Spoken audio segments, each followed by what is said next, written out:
Tout l'heure nous disions qu'il y avait quelqu'un appelé roi des rois et seigneur des seigneurs, mont sur un cheval blanc, et qu'il descendait du ciel la tête d'une arme cleste.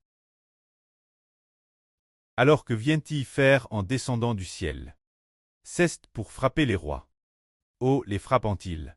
C'est cet endroit appelle Armageddon. En parlant de ce lieu Armageddon, c'est elle que les rois et les régimes ennemis de Dieu connaîtront leur fin ultime, afin qu'ils ne puissent plus s'opposer Dieu. Voyons ce que disent les 2 derniers paragraphes du chapitre 12 de l'Apocalypse. Lisons. Puis je vis un ange debout dans le soleil, criant d'une voix forte tous les oiseaux qui volent au milieu du ciel. Venez, rassemblez-vous, pour le grand festin de Dieu. Venez, afin de manger la chair des rois, la chair des chefs militaires, des puissants, des chevaux et de leurs cavaliers, et la chair de tous libres et esclaves, petits et grands. Alors pourquoi un ange puissant dit-il cela? Pour que tous les oiseaux viennent manger la chair de ces rois, de ces puissants et de ces cavaliers. Ces rois et ces puissants sont-ils bons ou mauvais? Ils sont mauvais. Ils appartiennent Satan. Autrefois, les disciples ont demandé au Seigneur, « Seigneur, oh, cela arrivera-t-il » Le Seigneur répondit, « Oh, sera le corps. Elles s'assembleront les aigles. » Cela signifie que lorsque le Seigneur Christ descendra, il détruira toutes les nations et tous les peuples, couvrant toute la terre de leurs cadavres. C'est pourquoi les aigles devront manger la chair de ces cadavres. Nous découvrons maintenant que le Seigneur ne descend pas en personne, mais qu'il délègue son Fils pour descendre. Il oint son Fils comme roi, lui donne son propre nom, et ainsi il descend pour consumer par le feu les nations de Satan. Voyons maintenant. Quelle est la fin? Lisons ceci.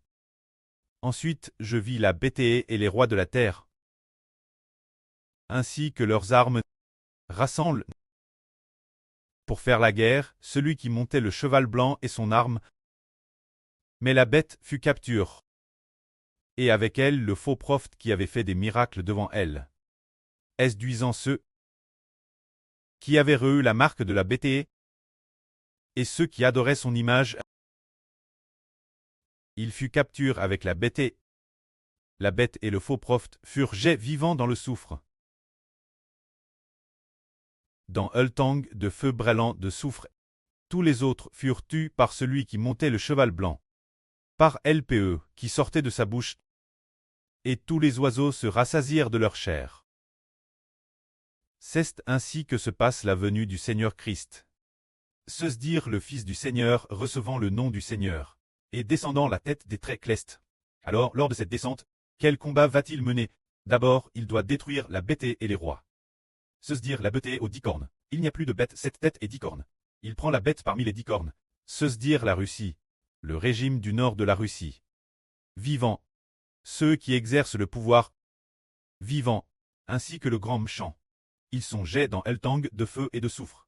Ensuite, avec ceux qui régnaient avec le nord de la Russie, les 10 cornes qui régnaient avec elle, ceux qui ont attaqué le peuple de Dieu, il les tuera lui-même, les détruira, et leurs armes, leurs généraux, tout sera comptement anéanti.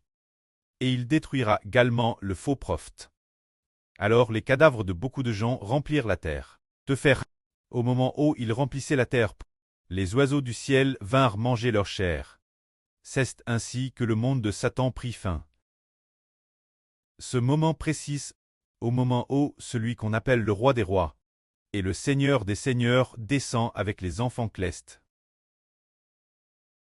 Sur terre, ils sont tous exécutés. Dans la grande bataille d'Armageddon, après quoi, il n'y eut plus personne sur terre. Tous les méchants de la terre furent comptement anéantis. C'est pourquoi celui qui est appelé le roi des rois, le Seigneur des seigneurs, est celui qui frappe les méchants, qui élimine tous les méchants de l'humanité. C'est lui-ci.